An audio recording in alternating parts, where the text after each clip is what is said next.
it's not the pain that the self experiences. I think it's the legacy. If I need to go, then I don't think I have any regret. When you're young, a lot of us just think about like, I can't wait to get older. I can't wait to die. So when you're thinking to yourself or find yourself having alone time, how often do you think of death in general? To be honest, it's a lot, now that I think about it, it's a lot more regular than I expected. I think of, because I'm a nurse and I go to hospitals, I go to nursing homes and stuff like that, I'm really surrounded by that quite a lot. And so I come home thinking about that from work. Last time I conscious 想到 death 是我去last week last Saturday 我去做那个 radiation for my thyroid 的时候，对。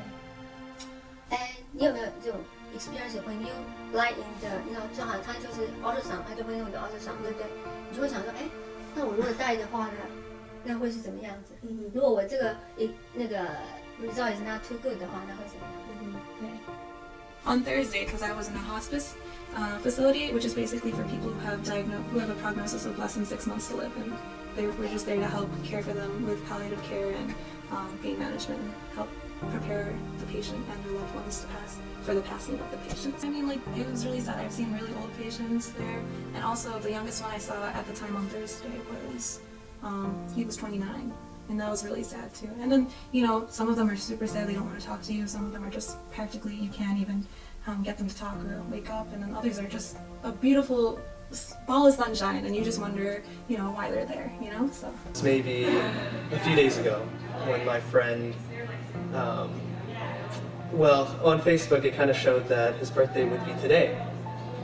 And I was just thinking how that notification that you get on Facebook, there's a profile picture behind it, and behind that profile picture there's an actual human being whose account that belongs to.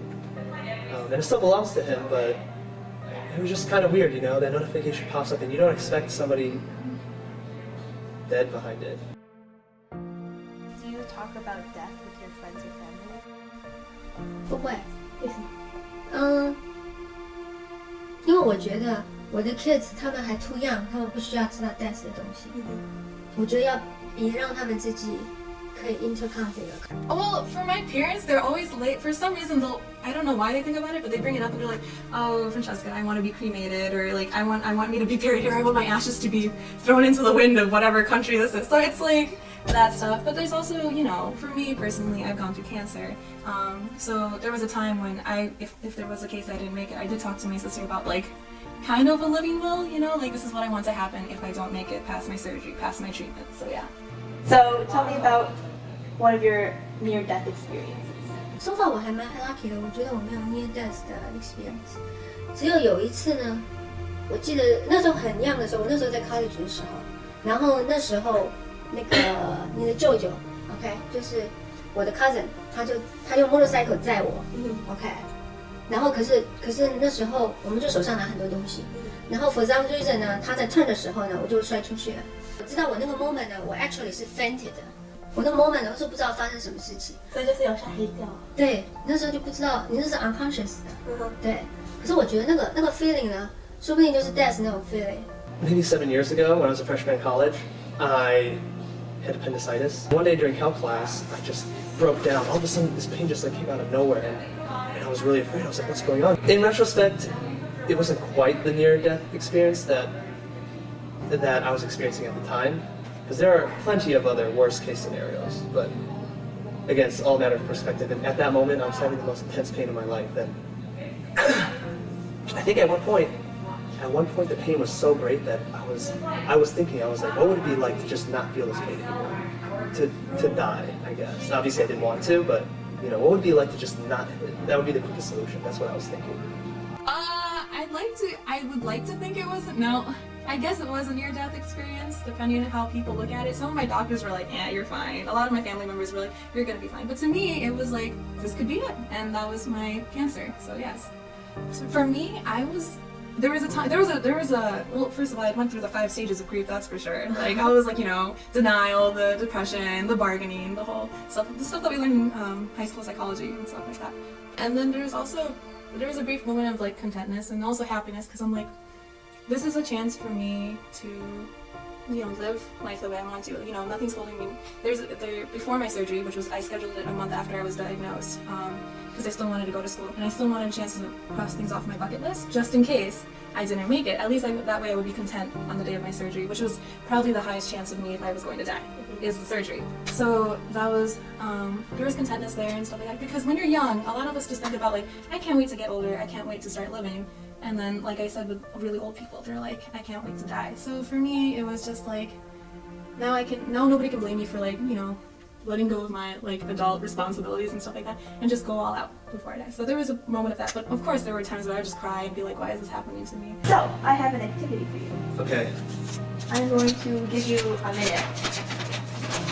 And you're going to write all of the most significant things that have happened in your life so far. Like significant and meaningful, like things that make you happy or things that you feel like you've achieved. Most significant things. Yeah. Okay. The second half of the piece of paper, write the things you still want to do before you die. This last one's good. It's impact the world. 骗你写下来那个哪个东西，像你有做的东西，然后你还要做的东西。那如果你有要死掉的今天还是明天，你会 OK with it 吗？你觉得？我就 OK with it。你不会像后悔？不会。为什么？因为就像我刚刚讲，就是说我觉得有一点 accomplish 的话 ，I need to do。No. Not when my loved ones aren't here with me. Or, again, I wouldn't want it to be sudden. And I guess there's just a lot of things that I need to think about that I'm not sure. I don't think anyone really wants that such a short time frame to die. So by tonight, and then there's nothing really much to do about that. So yeah. Okay, let's say you knew you were going to die. Like, let's say you knew you were going to die tomorrow. Okay. Would you be okay? Yes, because I would be able to do the things, be able to complete all the things that I would regret by then.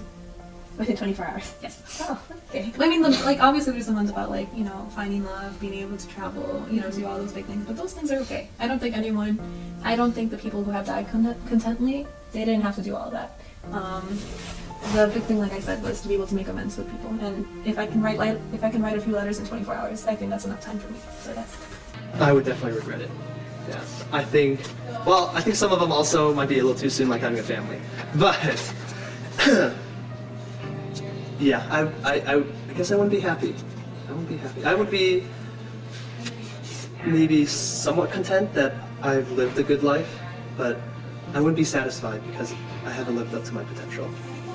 For people, yeah, I can understand. For other people, it's you know, not something they're always surrounded by. It's not something they want to think about a lot of times. It's not until you're faced with it, like I have, that you really have to think about it and, you know, come to terms with it and actually face it. At this point, 我觉得我 list 都是 more 的。OK， 我觉得我已经 accomplish the things I need to accomplish。